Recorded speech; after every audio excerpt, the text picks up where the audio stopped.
ఏలయనగా తన అతిక్రమములకు పరిహారము నొందినవాడు, తన పాపమునకు ప్రాయశ్చిత్తము నొందినవాడు ధన్యుడు. ప్రేమ కలిగిన మా కన్న తండ్రి, నీకు వందనాలు, స్తుతులు, స్తోత్రములు. చదవబడిన లేఖన భాగం నుంచి నాతో మా అందరితో మాట్లాడమని, ఈ జూమ్ మీట్ లోకి వచ్చిన ప్రతి ఒక్కరిని మీరు జ్ఞాపకం చేసుకోమని యేసు క్రీస్తు నామములో అడుగుచున్నాము మా పరమ తండ్రి, ఆమేన్. మంచిది. మరొకసారి మాట ఎవరైనా చదవగలరని నేను మనం చేస్తున్నాను. త్వరగా పరిహారము నొందినవాడు, తన పాపములకు ప్రయాచిత్తము నొందినవాడు ధన్యుడు. రైట్. చూడండి, ఎవరు ధన్యుడు అని ఇక్కడ మాట మన సెలవిస్తుంది. తన పాపములకు ప్రాయచిత్తము నొందినవాడు ధన్యుడు అని రాయబడింది. ఈ ధన్యుడు అనే మాట మత్తయి సువార్త 5వ అధ్యాయంలో ఒక క్రమ పట్టిక కనబడుతుంది. మన ధన్యుల పట్టిక అక్కడ మనకు ఒక పట్టిక కనబడుతుంటది. ధన్యులు ధన్యులు ధన్యులని, హృదయ శుద్ధి గలవారు ధన్యులు, దేవుని చూచారు, ఇట్లా రకరకాల కొన్ని పదాలు కనబడుతుంటాయి. ఒక 9 పదాలు కనబడతాయి కంటిన్యూషన్ లో.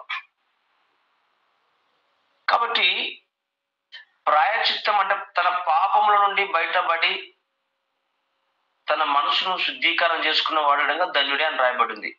అందుకే ఈ యొక్క పాప శుద్ధీకరణ జరగాలి అంటే ఉంది కదా, తన పాపమునకు ప్రాయచిత్తము నొందినవాడు ధన్యుడు. మీది వచ్చిన తన అతిక్రమములకు పరిహారము నొందినవాడు, తన పాపములకు ప్రాయచిత్తము నొందినవాడు ధన్యుడు. పాపానికి ప్రాయచిత్తము నొందాలంటే నువ్వేం చేయాలి? ఆ బేస్ మీద వాక్యం చెప్దాం. ఇప్పుడు ఆ అంశాన్ని బట్టి ఒక కొద్ది నిమిషం వాక్య పరిచయం చేసుకుందాం. ఇప్పుడు పాపంలో నుంచి నీకు ప్రాయచిత్తము, నీకు విడుదల దొరకాలి అంటే ఒక బలి జరగాలి. పూర్వ దినాల్లో బలులు ఎలా ఉండేయంటే, చేసిన పాపాన్ని బట్టి గొర్రె పిల్లలుగా లేదా పశువులను లేకపోతే పావురములను ఇలా బలించి తన పాపములను తీసివేసుకునే వారిగా ఉండేవారు. కానీ మానవుని పాపం ఎన్నటికి పోయేది కాదు. మీరు పూర్వ దినాల్లో చూడండి, మీరు అంత సీనియర్ మోస్ట్ కాదు నాకు తెలియదు, కానీ ఇక్కడ కిష్టపార ఉన్నాడు, చాలా సీనియర్ మోస్ట్. మీరు ఇలాగా భవిష్యత్తు చూసే ఉంటారు. పల్లెటూరులో ఎలా ఉంటుంది తెలుసా? వైఖరి కాపళ్ళు పడేసాని పటేలమ్మ అంటారు. పూర్వ దినాల్లో వాళ్ళు బోరింగ్, అప్పుడు నీళ్ళకు ఈ ట్యాబులు గీబులు దిక్కుమల ఏమి ఉండేది కాదు, బోరింగ్ ఉండేది, కొట్టేది.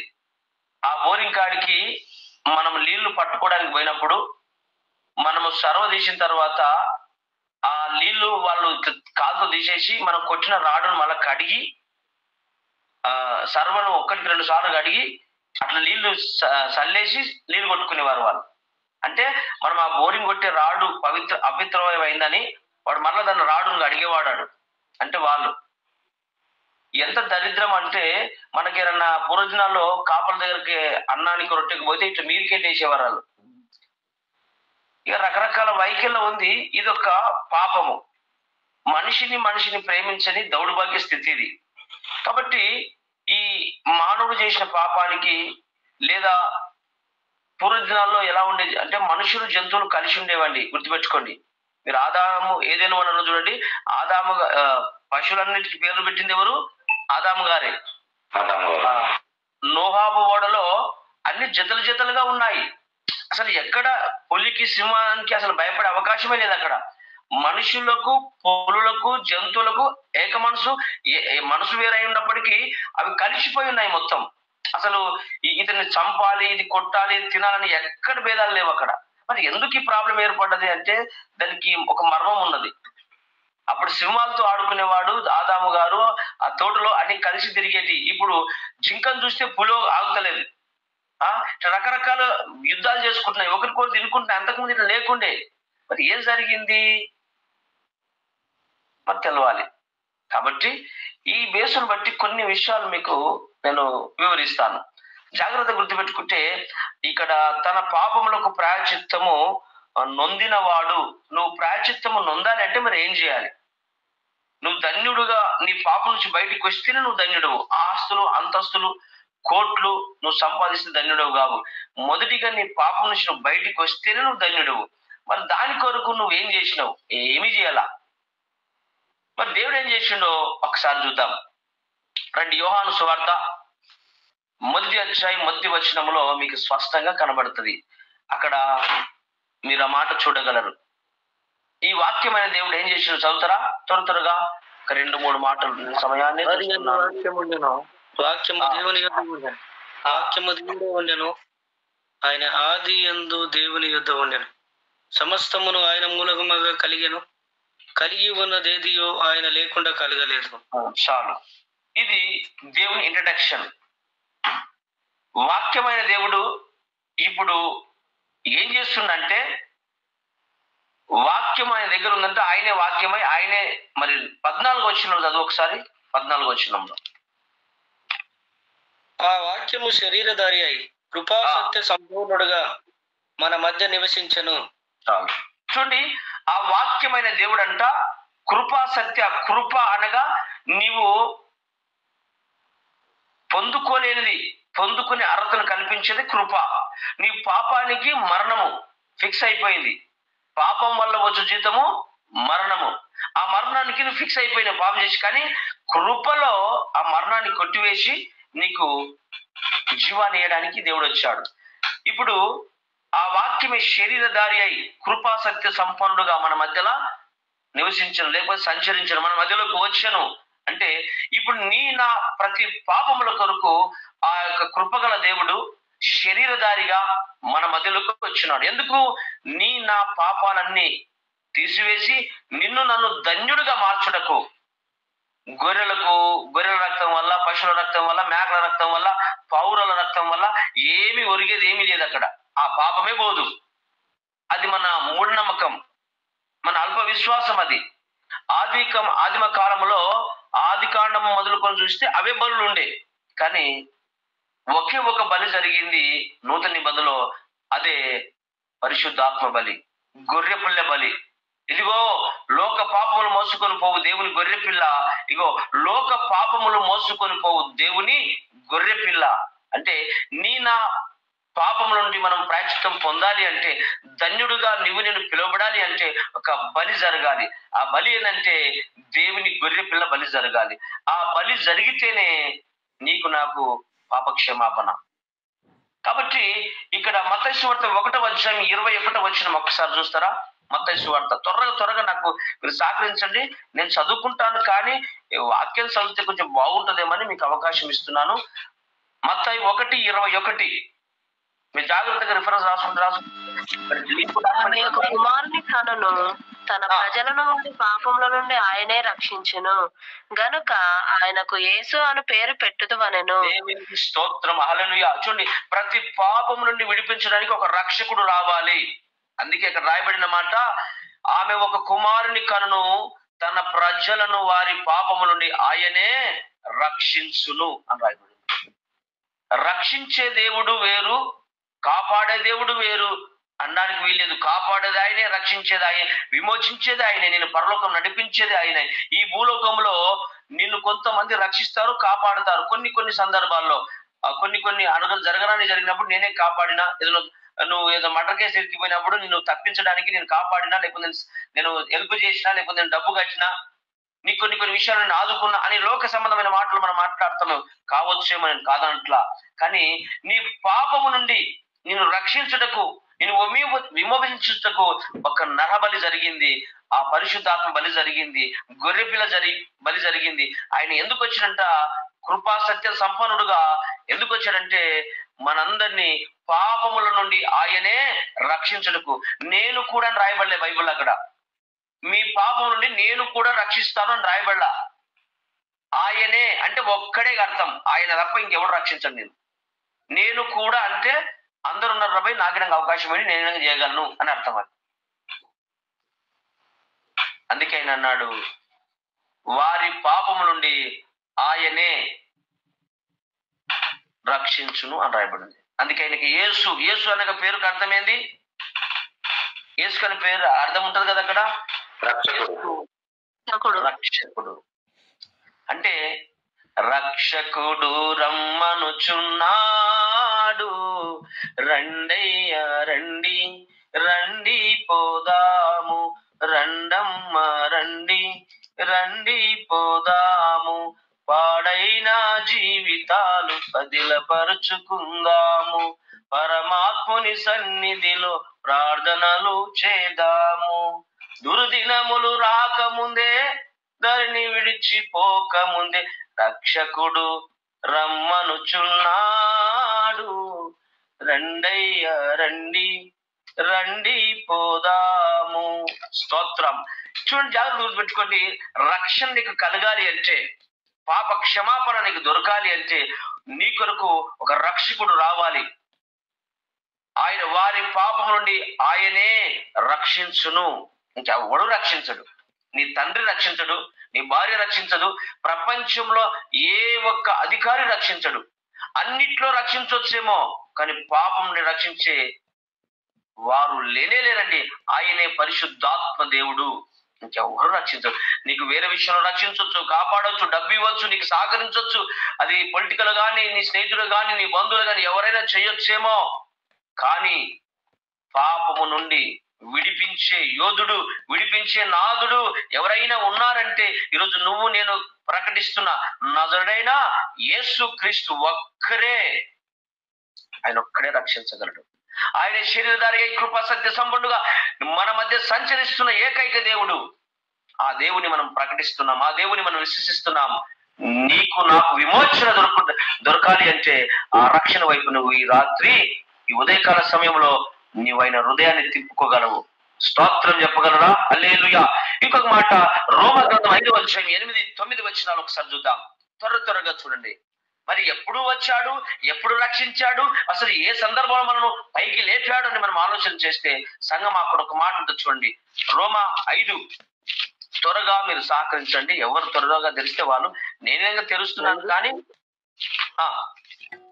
కాబట్టి ఆయన రక్తము వలన ఇప్పుడు నీతిమంతులముగా తీర్చబడి మరింత నిశ్చయముగా ఆయన ద్వారా ఉగ్రత నుండి రక్షింపబడుదుము. ఏలయనగా శత్రువులమై ఉండగా ఆయన కుమారుని మరణము ద్వారా మనము దేవునితో సమాధాన పరచబడిన ఎడల సమాధాన పరచబడిన వారమై ఆయన జీవించుట చేత మరి నిశ్చయముగా రక్షింపబడుదుము. అంతేకాదు, మన ప్రభు అయిన యేసుక్రీస్తు ద్వారా మనము దేవుని యందు అతిశయపడుచున్నాము. ఆయన ద్వారానే మనము ఇప్పుడు సమాధాన స్థితి పొంది ఉన్నాము. నువ్వు ఎన్ని చదువుతున్నావు తల్లి? 8-9 చదవాలా? అదే చదివినావమ్మా? 9 చదివినాయి గారు. 8 అయితే దేవుడు ఎడల తన ప్రేమను వెల్లడిపరుచుతున్నాడు. ఎట్లనగా మనం ఇంకను పాపులమై ఉండగానే క్రీస్తు చనిపోయెను. కాబట్టి అక్కడ ఉంది పదం చూడండి. మనం ఇంకను పాపులమై ఉండగానే మన కొరకు మన తండ్రి అయిన దేవుడు చనిపోయి. ఎప్పుడు చనిపోయాడు అంటే, నువ్వు ఇంకను పాపిగా ఉన్నప్పుడే, నువ్వు ఇంకను దొంగవుగా ఉన్నప్పుడే, ఇంకను నువ్వు అబద్ధికుడిగా ఉన్నప్పుడే, నువ్వు నరాంతకుడిగా ఉన్నప్పుడే, నువ్వు వ్యభిచారిగా ఉన్నప్పుడే ఒక నీతి కలిగిన దేవుడు ఆ పాపం నుండి నేను నీతిలోకి నడిపించడానికి, నువ్వు పాపిగా ఉన్నప్పుడే ఆ పరిశుద్ధాత్మ దేవుడు ఏం చేసింది తెలుసా? తన రక్తాన్ని నీ కొరకు నా కొరకు ఆ శిలువ మీద కార్చున్నాడు. అందుకే అక్కడ ఏమని రాయబడిందంటే 8 చదువుతున్న చూడు. అయితే దేవుడు మన ఎడల తన ప్రేమను వెల్లడిపరుచుచున్నాడు. ఎలాగయ్యా, ఎలా ప్రేమిస్తున్నాడు నిన్ను నన్ను అంటే, నువ్వింకను పాపమై ఉండగానే, నువ్వింకను నరంతకుడిగా ఉండగానే, నువ్వింకను దొంగగా ఉండగానే, నువ్వంతకును వ్యభిచారిగా ఉండగానే, నువ్వింకను లోకములో నీ ఇష్టానుసారం తిరుగుతున్నప్పుడే ఆయన నీ కొరకు నా కొరకు కలవరి గిరిలో తన ప్రాణాన్ని దారబోశాడు, తన రక్తాన్ని చిందించాడు. అందుకే ఇక్కడ రాయబడిన మాట ఏమని రాయబడింది? ఎట్లనగా మనం ఇంకను పాపులమై ఉండగానే క్రీస్తు మన కొరకు చనిపోయెను. స్తోత్రం. ఎంత మంచి మాట చూడండి. కాబట్టి ఆయన రక్తము వలన ఇప్పుడు నీతిమంతులుగా తీర్చబడి మరింత నిశ్చయముగా ఆయన ద్వారా ఉగ్రత నుండి రక్షింపబడును. స్తోత్రం. హల్లెలూయా. ఎంత చక్కగా రాయబడి చూడు. ఎప్పుడు మన కొరకు ప్రాణం పెట్టాడు, ఎప్పుడు మన కొరకు ఆయన కలవరిలో రక్తం కార్చాడంటే, నువ్వు నేను ఇంక పాపులమై ఉండగానే. నీ కొరకు నా కొరకు చనిపోడు. ఎలా వచ్చాడు? యోహాను సువార్త 1:1 ప్రకారం శరీరధారిగా ఉన్న దేవుడు, కృపా సత్య సంపన్నంగా ఉన్న దేవుడు, వాక్యమైన దేవుడు, పరలోకమున్న దేవుడు 14 ప్రకారం కృపా సత్య సంపన్నుగా ఈ మన మధ్యలో సంచరించడానికి వచ్చాడు. తర్వాత మత్తయి సువార్త 1:21 ప్రకారము ఆయన రక్షకుడు, పాపులమైన మనల్ని రక్షించుటకు ఈ భూమికి దిగి వచ్చాడు. రక్షకుడు పుచ్చున్నాడు, మన పాపం నుంచి ఆయనే రక్షించుటకు వచ్చాడు. మరి ఇక్కడ రోమా గ్రంథము 5 మనము 8 చదువుకుంటే మనం ఇంకనూ పాపులమై ఉండగానే మన కొరకు క్రీస్తు యేసు చనిపోయెను అని మనం చదువుకున్నాం. సంగమా, ఒకసారి మనం జ్ఞాపకం చేసుకోవాలి. మీరు రిఫరెన్స్ డాక్యుమెంట్ క్లియర్ గా రాసుకుంటారని మళ్ళీ నేను బ్యాక్ వెళ్ళాను. తర్వాత ఒక 2 విషయాలు ఇక రిఫరెన్స్ ఆధారం కాకుండా నోటి మాట చేత మీకు అర్థమైన రీతికి నేను చెప్పి నేను ముగిస్తాను. 6:10కే ముగించాలని అనుకున్నాను. అవకాశాన్ని బట్టి ముందుకెళ్తున్నాను. ఆ విషయం నన్ను కొంచెం సహకరించండి. చూడండి, దేవుల్లో కొన్ని లక్షణాలు చూద్దాం. ఇప్పుడు మనం కొన్ని లక్షణాలు చూద్దాం. ఇప్పుడు ఈ యేసుక్రీస్తు వల్ల మనకు వచ్చే బెనిఫిట్స్ ఏందని ఆలోచన చేస్తే మనకు కొన్ని క్రియలు జరిగినాయి. ఇప్పుడు యేసుక్రీస్తు ఈ భూమికి రావడం బట్టి ఒకటి ఏం జరిగింది తెలుసా? ఈ భూమికి రావడం బట్టి మనకు ఒక గుర్తింపు వచ్చింది. నెంబర్ 1 ఏంది? ఒక గుర్తింపు వచ్చింది. నెంబర్ 1 లో మనం ఏస్తే మనకు రక్షణ వచ్చింది. పాపం నుంచి మనకు రక్షణ వచ్చినట్టుగా మనం చూసుకుంటాం. రెండోది ఏమొచ్చిందంటే మనకు ఒక గుర్తింపు వచ్చింది. పాపం నుంచి విమోచన దొరికింది నెంబర్ 1 గా యేసు ప్రభు రావడం బట్టి. రెండోది ఏం నేర్చుకోబోతున్నాం అంటే మనకు ఒక గుర్తింపు వచ్చింది, ఒక ఐడెంటిటీ. ఎలా అంటే ఈ రోజు నీకు ఆధార్ కార్డు మీ ఊళ్ళో ఉంటేనే నీవు ఊళ్ళో బతుకుతున్నట్టు. లేకపోతే కుక్క బతుకుతుంది, నువ్వు బతుకుతున్నావు. కుక్కకు ఆధార్ కార్డు ఉంటుందా? ఉండదు. పందికి ఆధార్ కార్డు ఉంటుందా? ఉండదు. నీకు ఆధార్ కార్డు లేకపోతే దేంతో సమానము? బ్రాకెట్ లో పెట్టుకొని మీరే పందా కుక్కన మీకు ఏది మంచిదో అది పేరు పెట్టుకోండి. ఈ ఆధార్ కార్డు లేకపోతే నీ భూమి మీద బ్రతికిన ఒకటే, చచ్చిన ఒకటే. కాబట్టి అలాగే నీకు నాకు ఇంత గుర్తింపు తీసుకొచ్చింది ఎవరు తెలుసా? నువ్వు నేను ప్రకటిస్తున్న దేవుడు. ఎలా తీసుకొచ్చాడంటే ఆయన పుట్టుకలోనే క్రీస్తు పూర్వము, క్రీస్తు శకము. నీకు ఈ రోజు బర్త్డే చేసుకుంటున్నావా? పెళ్లి డేట్ పెట్టుకుంటున్నావా? ఎవరిది అది? ఎక్కడి నుంచి వచ్చింది ఈ లెక్క? యేసు ప్రభు ద్వారానే వచ్చింది. ఆయన ఇస్తేనే వచ్చింది, ఆయన ద్వారానే కలిగింది. అది ఆయన పుట్టుకతో. అది శక పురుషుడు. క్రీస్తు పూర్వము, క్రీస్తు శకము. అందుకే యేసు ప్రభు పుట్టడం బట్టి నీకు నాకు ఒక ఐడెంటిటీ కార్డ్, ఐడెంటిటీ వచ్చింది, అంటే గుర్తింపు వచ్చింది. ఎలా వచ్చింది అంటే ఆయన పుట్టి నుంచి లెక్కలు ఆరంభించబడ్డాయి. మీరు ఇంకొక మంచి మాట చెప్తాను, మీకు ఇంకొక మాట చెప్తా చూడు. మీరు యేసు ప్రభు పుట్టబోయే ముందే దేవుడు కైసూరుతో ఐగుప్తు వారితో మాట్లాడు. ఇగో ఈ లోకానికి ఒక వెలుగు రాబోతుంది, రక్షకుడు రాబోతున్నాడు, లెక్కలు రాయాలి అని జనాభా లెక్కల కొరకు చాటింపేశాడు. ఆయన పుట్టుకతోనే ఆరంభించబడుతుంది లెక్కలు. అంతకు ముందు ఎవరికి లెక్కలు ఉండేది? మనుషులు ఎంతమంది పుడుతారో, ఎంతమంది చచ్చిపోతారో ఎవరికి తెలియదు. ఎంతమంది ఉన్నారో, ఎన్ని ప్రాంతాలు ఉన్నాయో, ఎన్ని గ్రామాలు ఉన్నాయో, ఎవరి ఇంట్లో ఎంతమంది జనాభా ఉందో, ఏ ప్రాంతంలో ఎంత క్వాంటిటీ ఉందో, ఆంధ్రదేశంలో ఎంతనో, తెలంగాణలో ఎంతనో, అక్కడ ఎంతనో, ఇక్కడ ఎవరికి తెలిసేవాళ్ళు కాదు.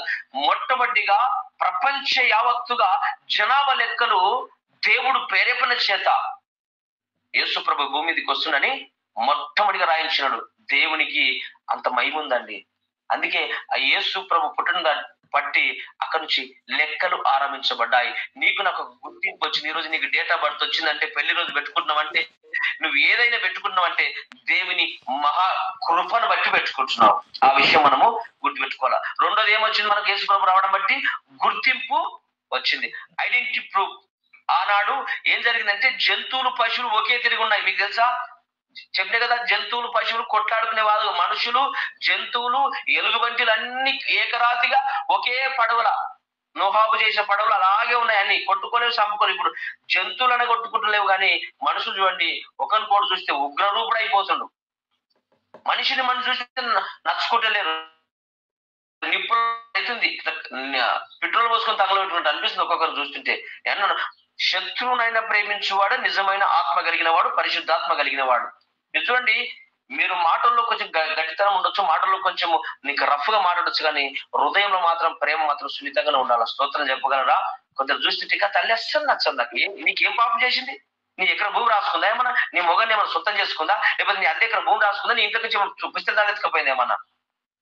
ఆమె కోసమే చెప్పకు బిడ్డ అంట కదా.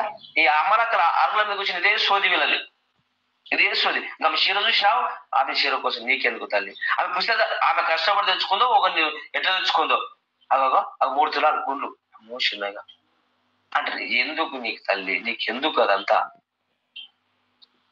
నేనేమంటున్నా అంటే, నీకు సాధ్యమైతే ప్రేమించు, అవకాశం ఉంటే ప్రేమ కలిగి ఉండు, అంతేగాని ఒకరి గురించి నువ్వు చెడుగా ఎప్పుడు మాట్లాడదు.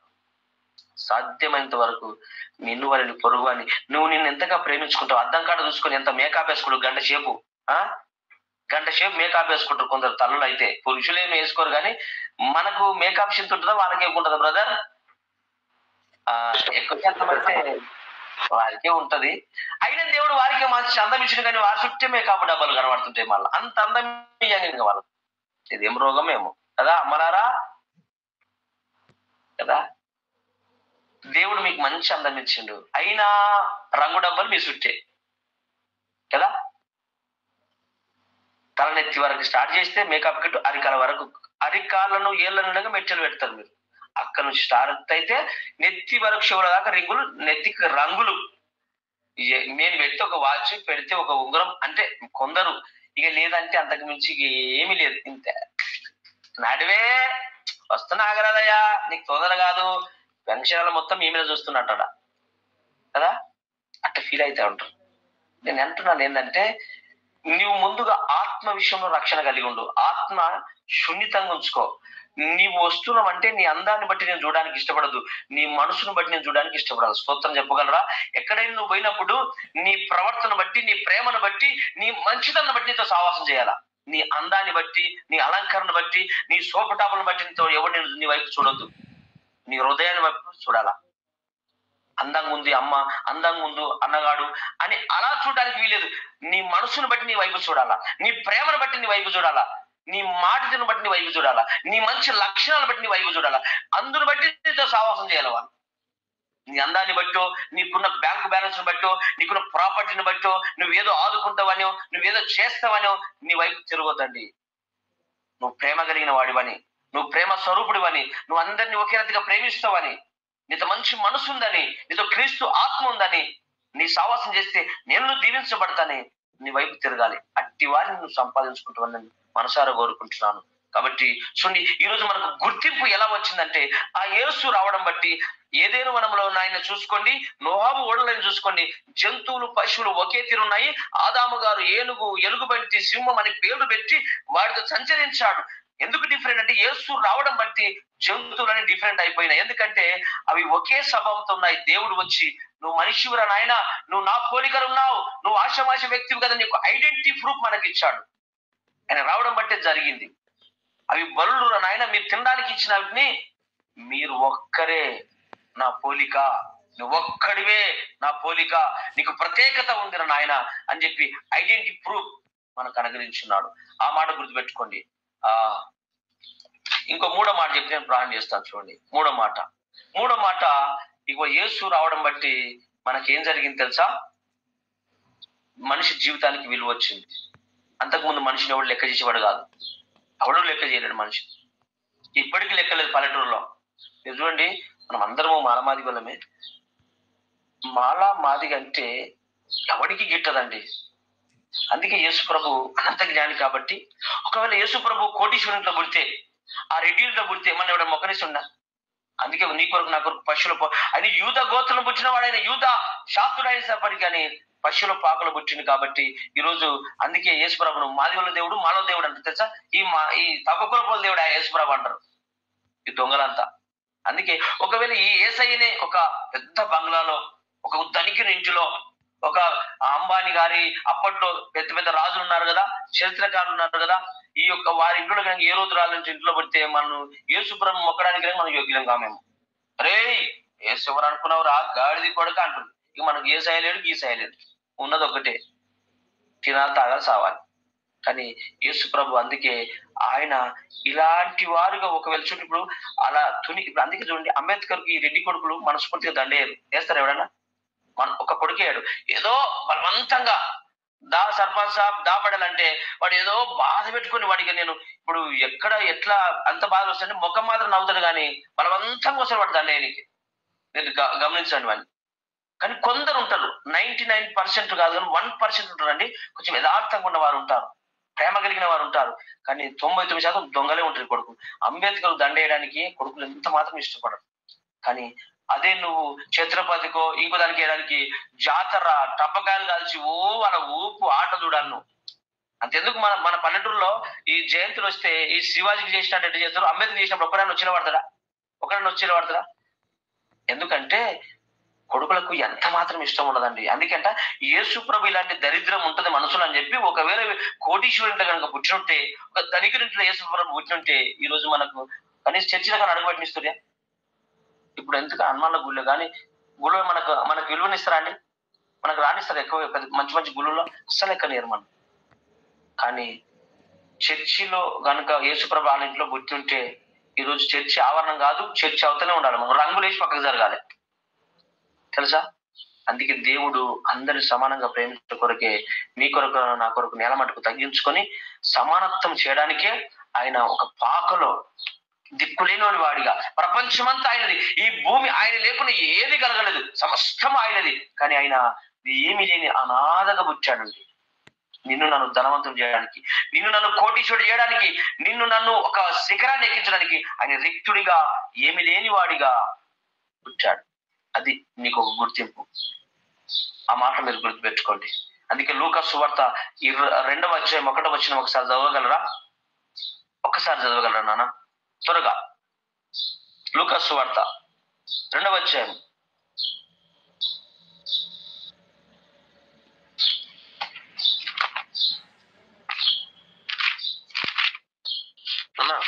ఆ దినములలో సర్వలోకమునకు ప్రజా సంఖ్య రాయవలనని బహుశారు ఐగుప్తు వలన ఆజ్ఞ ఆయను. ఇది కురేనియు సిరియా దేశమునకు అధిపతి ఉన్నప్పుడు జరిగిన మొదటి ప్రజా సంఖ్య. చాలు తర్వాత చదువుకోండి. ఇక్కడ చూడండి, అలాంటి గొప్ప గొప్ప మేధావులు ఉన్నారు. ఈ రోజు నువ్వు నేను పుట్టడం బట్టి ఒక గుర్తింపు ఎలా వచ్చిందంటే, యేసు ప్రభు పుట్టుటకు నుంచే జనాభా లెక్క ఆరంభించబడింది. ప్రపంచంలో అదే మొదటిది యేసు ప్రభు కొరకే రాయబడింది, దేవుడే రాయించాడు. ఇదే లూకా సువార్త 3వ అధ్యాయము, సామెత 20వ అధ్యాయం తర్వాత చదువుకోండి, అక్కడ ఉంటది.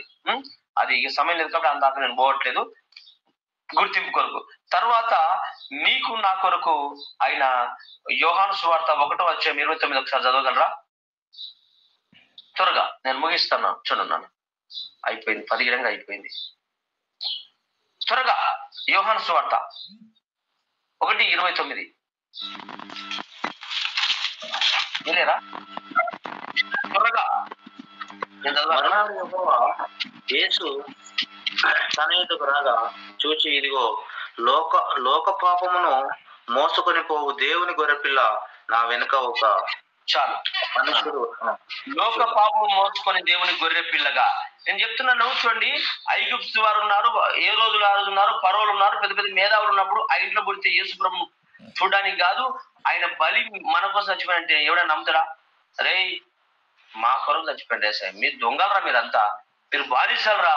అప్పటికి విలియం కేర్ వచ్చి సత్యసామగానని అంత మార్చాడు, అప్పటి నుంచి ఇప్పటికి అమల్లో ఉంది. కానీ చెప్తున్న జాగ్రత్త గుర్తుపెట్టుకుని, యేసయ్య కనుక ఒకవేళ కోటీశ్వరుంట్లో పుట్టినట్టయితే, ధనికునింట్లో పుట్టినట్టయితే ఈ రోజు మనకు ఇంకా ముంతకు షిప్ప నడుముకు టవాలు తప్ప ఇంక ఏది ఉండేది కాదుండేమో. కానీ దేవుడుగా వచ్చి అందరి కొరకు ప్రాణం పెట్టి ఒక పాకలో రిక్తుడిగా, అసలు ఏమీ లేనునిగా, అందుకే ఏమీ లేని మనం యేసయ్య నమ్ముకుంటే అన్ని ఉన్నవాడికి మనం దీవిస్తాడు ఆయన. అందుకే మనందరి కొరకు దేశ ప్రభు ఆయన అక్కడ పుట్టాడు. ఒకవేళ టైము తప్పి యేసయ్య గారిని కోటీశ్వరుంట్లో పుట్టుంటే మన పరిస్థితి ఒకసారి ఆలోచన చేసుకోండి. అది ఒకసారి ఆలోచించుకోండి, మన బతుకులు ఎట్లుండేటియో ఒక్కసారి ఊహించుకోండి. కానీ యేసయ్య మన అందరిని ఎంత ప్రేమిస్తుందంటే అంత ప్రేమిస్తుంది. అందుకే అంటాను, పెద్ద పెద్దోళ్ళంతా నేల మట్టుకు. ఇప్పుడు తండ్రి బయట ఎవరు తెలుసా? ఒక పెద్ద కలెక్టర్ అనుకో, కొడుకుని ఎక్కించుకుంటాడు, భుజం మీద ఎక్కించుకుంటాడు. కానీ పోస్ట్ ఆఫీస్ లో ఏం పోస్ట్ తెలుసా ఆయనకు? ఆయన చూస్తే కొన్ని 100 మంది 1,00,000 మంది భయపడతారు. కానీ ఇంటికి రాగానే డాడీ అనగానే భుజాలను ఎక్కించుకుని, బట్టలు మాసిపోయిన సరే కొడుకును అతుకుంటాడు. నేల మటుకు తగ్గించుకు, డాడీ నేను నీ మీద ఎక్కుతంటే మోకరించి తండ్రి వంగగలడు, తండ్రిని కుమారుని ఎక్కించుకోడు. ఎందుకంటే అది కొడుకు కొరకు అంతగా తగ్గించుకుంటున్నాడు. ఒకవేళ కొడుకు డాడీని కొట్టినా తిట్టినా నవ్వుతూ ఉంటాడు తండ్రి. అదే బయట ఆఫీసర్ ఒక మాట మాట్లాడితే మరి కఠిన గారాగారి శిక్ష పడుతుంది. కానీ ఎందుకు తెలుసా? అంటే ఈ రోజు పరలోకపు తండ్రి నీ కొరకు నా కొరకు అంతగా తగ్గించుకుంటాండి. ఎంతకంటే నిన్ను తన భుజాలను ఎక్కించుకున్న కొరకు ఆయన నేల మటుకు తగ్గించుకున్నాడు. అంత మంచి దేవుడు మన దేవుడు. కాబట్టి ఆ మాట మనము జ్ఞాపకం చేసుకోవాలా. చివరిగా మనందరి కొరకు దేవుని గొర్రె పిల్లగా వచ్చాడు. అంటే లోక పాపమును మోసుకొని పోవు దేవుని గొర్రె పిల్ల. ఈ గొర్రె పిల్ల కనుక రాకపోతే మనకు పాపం నుంచి విమోచననే లేదు. కాబట్టి ఎబ్రీ 10:12 చివరి వచ్చిన చదవండి. నేను బైబిల్ ముగించిన అదొక మాట చదువున్నాను. ఎబ్రీ 10:12 ఎబ్రీ 10:12 ఒక మాట నేను బైబిల్ ముగించినాను. ఒక ఇద్దరు ప్రాణాలు రెడీ ఉందని ప్రార్థన చేయని వారు ఈ మాట తర్వాత చిన్న మాట. ఈయనైతే పాపముల నిమిత్తమై సదాకాలం నిలిచి ఒక బలిని అర్పించి అప్పటి నుండి తన శత్రువులు తన పాదములకు పాదపీఠంగా చేయబడే వరకు కనిపెట్టుచు దేవుని కుడిపార్శ్వమున ఆసీనుడాయను. అమ్మా అన్న మూట్ ఆఫ్ చేసుకోండి, నేను చదువుతాను. మూట్ ఆఫ్ చేసుకోండి. మీరు ఎవరైనా నేను మూట్ ఆన్ చేసి మీరు అందరు ఆన్ చేసి ఏం కాదు. నా మూట ఎప్పటికీ ఆనే ఉంటది. మీరు అంతమంది ఆన్ చేస్తారు, నాకు ఎఫెక్ట్ ఏం కాదు. ఎందుకంటే మీరు ఒక్కరు ఇద్దరు ఆన్ చేస్తే గిన్నెల చాటు కొట్లాడితే చూడు అట్లయితే కథ కదా. రైట్, చూడండి ఎబ్రీ 10:12 నేను మళ్ళీ బైబిల్ తెరవాల్సి వచ్చింది. ఏం చేస్తాను? రైట్, 10:12 అన్న చూస్తాను. నేను చదువుతున్నాను చూడండి. 10:12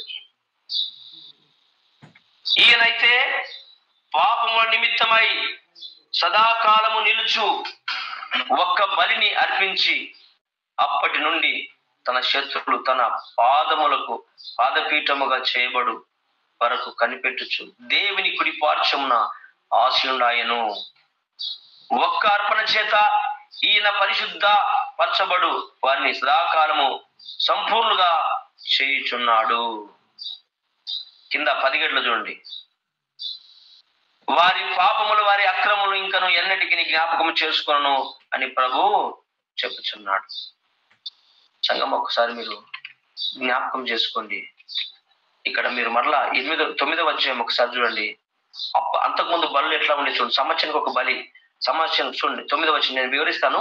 ఈ వచనం చదివి ఎబ్రీ 9:7 సంవత్సరమునకు ఒక్కసారి మాత్రమే ప్రధాన యాజకుడు ఒక్కడే రక్తము చేత పట్టుకుని రెండవ గుడారములోనికి ప్రవేశించు ఆ రక్తము తన కొరకు ప్రజల ఆజ్ఞ అనుకృతములకు కొరకును అతడు అర్పించును. చూడండి ఆనాడు ఇక్కడ కింద 12వ వచనం మేకల యొక్కయు కోడెల యొక్కయు రక్తంతో కాక తన స్వరక్తముతో ఒక్కసారే పరిశుద్ధ స్థలములో ప్రవేశించను. దేవునికి మహిమ కలుగును కాక. చూడండి, జాగ్రత్త గుర్తుపెట్టుకొని ఆనాడు సంవత్సరానికి ఒకసారి బలి జరిగేది. గొర్రె పిల్లనో పశువో పావురమో లేకపోతే గువ్వలో సంవత్సరానికి ఒకసారి మానవులు చేసిన పాపానికి పాత నిబంధన గ్రంథం ప్రకారము బలులు అర్పించాలి. మరి ఎక్కడ ఎక్కువగా గతి లేని వారు బీదవారేమో పావురములను గువ్వలను ఆ మందిరం ఒకటి అమ్మేవారు. అమ్మినప్పుడు అవి కొనుక్కొని బలి అర్పించాల. ఉన్నోళ్ళేమో గొర్రెలు మేకలు బలించేవారు. కానీ ఇవన్నిటి కొరకు ఒక్క బలి జరిగింది. ఏ బలి? గొర్రె పిల్ల బలి. ఇంకా ఎన్నటికి బలు లేవిగా. ఎందుకంటే ఒకే బలి వచ్చింది. ఆ బలే పరిశుద్ధాత్మ బలి, గొర్రె పిల్ల బలి. ఇంకా ఎన్నటికి మీరు ఎప్పటికీ బలు అర్పించడానికి వీల్లేదు. మీ హృదయాలు మార్చుకుంటే చాలు. నేను మీ కొరకు మీ అందరి పాపాల కొరకు నేనే బలిగా అర్పించబడతా అన్నాడు. ఎంత మంచి దేవుడు అండి. ఈరోజు నీ కొరకు నా కొరకు ఎవరు చచ్చిపోతారంటావు? తల్లి చేసి శరలకు వచ్చినట్టున్నది. ఆయన చేసి ఆశకు వస్తున్నది దయ్యాలు అన్నట్టుగానే అంటది ఆ తల్లి. అంటే అప్పుడు ఆమెకు ఏం తెలియదు. అట్లా డైలాగ్ కొడుతుంది కదా. సాధేటప్పుడు మాత్రము శేనికాడు ఉన్నప్పుడు మంచి ఉంటుంది, ఇంట్లోకి వచ్చి షేర్ ఉంటుంది అంట వాళ్ళకు. అంటే ఈ పల్లెటూరు భాష కొంచెం విడ్డూరంగా అనిపిస్తూ ఉంటది, కొంచెం ఇబ్బందిగా అనిపిస్తుంది. అయినప్పటికీ సత్యం అదే. చూడండి, అబద్ధాలేమో అప్పుడే ఆకర్షిస్తాయి కదా. హృదయంలో పాపం పెట్టుకొని హృదయంలో కపటం పెట్టుకొని మీరికి తీయగా దొంగ ముద్దులు పెడతారు. అబ్బా it's nice, you very beautiful అంటారు కొన్ని దొంగలు. కానీ యథార్థంగా మాట్లాడు రఫ్ గానే మాట్లాడతాడు. ఎందుకంటే వాళ్ళలో ఏ కలశము ఏ దోషము ఏం ఉండదు, ఉన్నది ఉన్నట్టుగానే మాట్లాడు. అందుకే ఉన్నట్టు మాట్లాడితే ఊరున్నాయంట కదా. ఎవరికి నచ్చడు వాడు, ఇక ఆకర్షించుకునేవాడు అందరికీ. అందుకే యేసు ప్రభు ఉన్నది ఉన్నట్టుగా మాట్లాడు. ఈ యూదులకు ఈ పరిచయులకు నచ్చలేదు, సిలువకేసి చంపేసారు. కానీ ఆయన సంతోషంగా నీ కొరకు నా కొరకు బలి అర్పించబడ్డాడు. ఎందుకు తెలుసా? నువ్వు పాపులవై ఉండగానే, మనమందరం పాపులములే ఉండగా, దొంగలుగా ఉండగానే క్రీస్తు మన అందరి కొరకు చనిపోయాను. ఈ వాక్యం కొరకు మరి మీకు అర్థమైతే, మీకు ఎంత మాత్రం దీవెనకరంగా ఉంటే, ప్రార్థన చేయని వారు ఒక్క నిమిషంలో ప్రార్థన అయిపోయేది. అందుకే అప్పటికైనా 17 వరకు తీసుకొచ్చిన ఆ ఒక్కరు ఎవరైనా ఇద్దరు ప్రార్థించగలరు. ప్రార్థన చెయ్యని వారు అవకాశం ఉన్నోళ్ళే. లేదంటే నేను ప్రార్థన చేసి ముగిస్తాను, మీరు చేస్తే నేను ఆశీర్వాదం ఇస్తాను. ఎందుకంటే చేయని వారు ఎవరైనా ఉన్నారా? ఇంకా ఒక చిన్న మాట, ఇద్దరు చిన్న మాట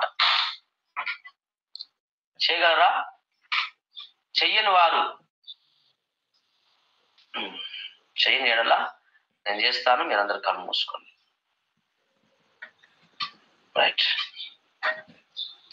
పరిశుద్ధుడా, ప్రేమ కలిగిన మా కన్న తండ్రి, స్తుతులు స్తోత్రము. ప్రార్థన వద్దు అన్నప్పుడేమో ఎగిరెగిరి చేస్తుంటారు ప్రభువా నీ ప్రియ బిడ్డలు. చేయమన్నప్పుడు చేయలేరు. ఎందుకంటే ఏం చేయాలో వాళ్ళకి అర్థం కాలేదు, ఎలా ప్రార్థించాలో తెలియకే అనేకమైన విషయాలు మాతో మాట్లాడుకుంటూ వచ్చినాం. మాకు ఎలా గుర్తింపు వచ్చింది, మాకు రక్షణ ఎలా కలిగింది, బలిగా నువ్వు గొర్రెలు మేకలు అర్పించేవారమైనప్పటికీ నువ్వెందుకు మా కొరకు బలి అయి ఉన్నావు? వాక్యమైన దేవా, మా మధ్యలో సంచరించడానికి వచ్చున్నావు. నీకు వందనాలు, స్తోత్రములు. మరి జూమ్ మీట్ లో ఉన్న ప్రతి ఒక్కరిని మీరు దీవించి ఆశీర్వదించి, పాపానికి ప్రాయశ్చిత్తము పొందాలి అంటే, మేము ధన్యుడిగా పిలువబడాలి అంటే, మేము నీ రక్తములో మా ప్రతి పాపాలను కడుక్కోవాలి, నీ వైపు చూడాలి, నీ తట్టు తిరగాలి. మా కొరకు ప్రాణం పెట్టే యేసయ్యా నీకు స్తోత్రములు ప్రభువా. మరి ఈ రోజంతయు నీ కృపా నీ కాపుదల కనికరం మా పైన ఉంచమని యేసు క్రీస్తు నామములో అడిగి వేడుకుంటున్నాం మా పరమ తండ్రి. ఆమేన్, ఆమేన్. మన తండ్రి అయిన దేవుని ప్రేమ, కుమారుడైన యేసు క్రీస్తు కృప, పరిశుద్ధాత్మ అన్యోన్య సహవాసము ఇప్పుడును ఎల్లప్పుడూ మనందరికి సదాకాలము తోడై ఉండును గాక. ఆమేన్, ఆమేన్ చెప్పగలరా? మంచిది. అందరికి వందనాలు. ప్రభు పేరట